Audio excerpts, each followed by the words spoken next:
Everyone. कल रात में मेरे साथ कुछ डिस्टर्बिंग हुआ और मैं आप लोगों के साथ वो शेयर करना चाहूँगी। जैसे कि आप जानते हैं मेरे नाना मेरे साथ रहते हैं, वो काफ़ी ओल्ड है, ही इज़ 87 ईयर ओल्ड। और कल रात तकरीबन 3:30 बजे वो उनको कुछ तकलीफ़ हुई। जितना मुझे समझ में आया उनकी कंप्लेंट से, मुझे ये समझ में आया कि शायद उनको यूरिनरी ट्रैक्ट इन्फेक्शन हो गया था, जिनकी वजह से वो काफ़ी पेन में थे और उनको तकलीफ़ हो रही थी। एंड वो इंसिस्ट कर रहे थे कि उनको डॉक्टर के पास लेके जाया जाए क्योंकि वो पेन बर्दाश्त नहीं कर पा रहे थे। मैं बहुत ही स्केप्टिकल थी उनको हॉस्पिटल लेके जाने के लिए, क्योंकि जैसे हम सब जानते हैं कोविड बहुत फैला हुआ है और उनकी उम्र के लोगों को तो हॉस्पिटल के करीब भी नहीं लेके जाना चाहिए, क्योंकि hospital is a hub of infection at the given time. But फिर भी मैं उनको रात में लीलावती हॉस्पिटल लेके गई अपने मामू और बहन के साथ, क्योंकि I needed a male member with me since I would not know how to discuss this and ask him questions normally. तो लीलावती हम पहुँचे और उन्होंने एक कोविड वार्ड बनाया हुआ है बेसमेंट टाइप एरिया में, before you can go to the emergency ward of there's to get treated. तो वहाँ जाके पहले स्क्रीनिंग करनी होती है to see whether the patient और द पर्सन दैट्स कम उसको कोविड है या नहीं। तो हम गए वहाँ पे।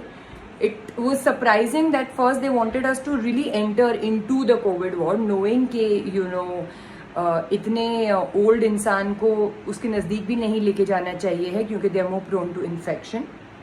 तो आई इंसिस्टेड कि अंदर तो हम नहीं जाएंगे, बट जो एरिया है हम वहाँ पे बाहर खड़े रहेंगे और जो भी स्क्रीनिंग करनी है आप वहाँ कर लो।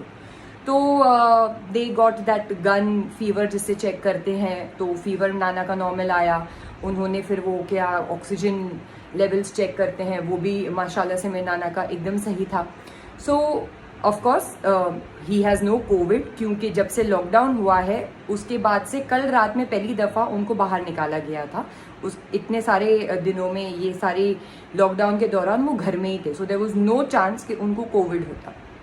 बट एनीवेज वो सब करने के बाद ये अंदर गए हैं जो वो थे उनके अटेंडेंट, एंड पता नहीं क्या कर रहे थे। And my Nana was feeling really weak, वो खड़े भी नहीं हो पा रहे थे, बट मैं उनको वहाँ पे कहीं बिठा नहीं पाती थी क्योंकि आई वॉज वेरी स्कैर्ड कि कहीं से भी कुछ इन्फेक्शन ना लग जाए। I was very very paranoid and scared for my नाना।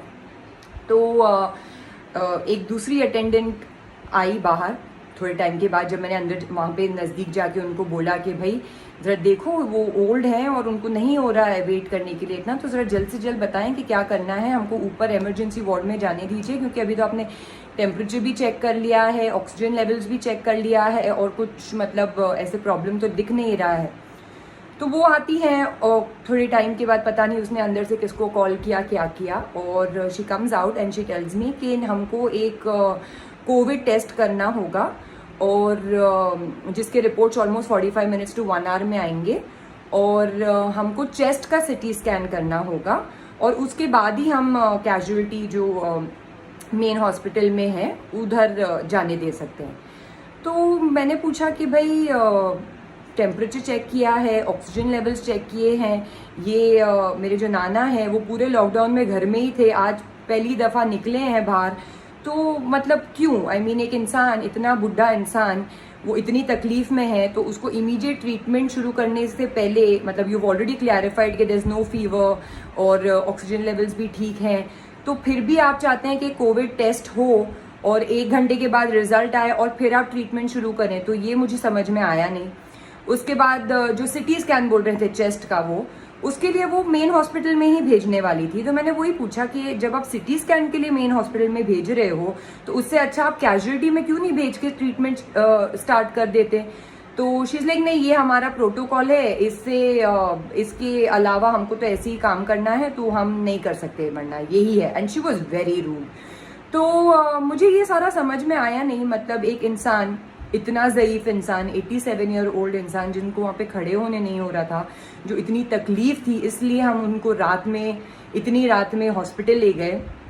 तो ट्रीटमेंट शुरू, मतलब अपना जो उन्होंने देख लिया कि फीवर नहीं है, ऑक्सीजन लेवल्स ठीक है, इंसान पूरे लॉकडाउन में बाहर नहीं निकला है, कल रात में पहली दफ़ा इतने महीनों बाद बाहर निकला है, फिर भी उनको एक कोविड टेस्ट करना था जो 1 घंटे बाद रिपोर्ट आती, और सिटी स्कैन करना था जो हॉस्पिटल में जाके ही है, बट वही सेम हॉस्पिटल में जो कैजुअलिटी वार्ड है वहाँ पे नहीं जाने देना था। तो ये मुझे बिहेवियर समझ में आया नहीं। ये हॉस्पिटल लीलावती हॉस्पिटल है, और I had a very disturbing experience, क्योंकि मतलब एक इतने ज़ईफ इंसान को you can not cater and you have to you know do these things. मतलब मैंने सिर्फ आज तक सुनती आ रही थी दोस्तों से और पहचान वालों से कि जो भी हो जाए इस दौरान हॉस्पिटल नहीं जाना, क्योंकि उन्होंने बिजनेस बना रखा है। और कल जो मैंने एक्सपीरियंस किया, मुझे एक्चुअली ये बात सही लग रही है अभी। सो आई जस्ट थॉट कि मैं आप लोगों से ये शेयर करूं, क्योंकि मेरा एक्सपीरियंस बहुत ही डिस्टर्बिंग था कल, और उन्होंने बिल्कुल भी हेल्प नहीं की। ये नहीं देखा कि यू नो इतने ओल्ड है मेरे नाना, और you know he needs treatment ASAP, but they wanted all these test and treatments to be done. ऊपर से मैंने उनको ये भी कहा कि यू नो आप जब आपने फीवर चेक कर लिया है, आपने ऑक्सीजन लेवल्स चेक कर लिया है, तो फिर आपको चेस्ट का सिटी स्कैन क्यों करना है? तो उनका ये रिप्लाई था कि ये जो अंदर कोविड वार्ड में पेशेंट्स पड़े हैं उनका भी सब ठीक है, लेकिन उनको फिर भी कोविड है और वो अंदर पड़े हैं। तो I really don't understand this behaviour. I mean ये लोगों को हम कोविड वॉरियर्स बोल के सराह रहे हैं और इनकी मतलब इतनी प्रशंसा कर रहे हैं, and this is how they behave when you are actually in need. So I am very very disappointed with you know Lilavati hospital. Finally नाना को हमने वो सब एंटर नहीं करने दिया, because I am very scared for my nana, he is really old, और मैं नहीं चाहती कि उनको किसी भी तरीके का इन्फेक्शन लगे। तो हमने उन्हें वापस घर लेके आ गए। जो you know urinary tract infection की मेडिकेशन जो मुझे थोड़ी बहुत पता है, जो यू नो मैं लेती हूँ कभी कभार अगर खुद को हो गया तो वो मैंने नाना को दिया, जिस वजह से जिससे उनको थोड़ा बहुत रिलीफ मिला। And then you know early morning we took him to another doctor जो उनको ट्रीटमेंट और दवा दिया है। So I am very very very disappointed with the attendants and the behavior and attitude of Leelavati Hospital. Thank you.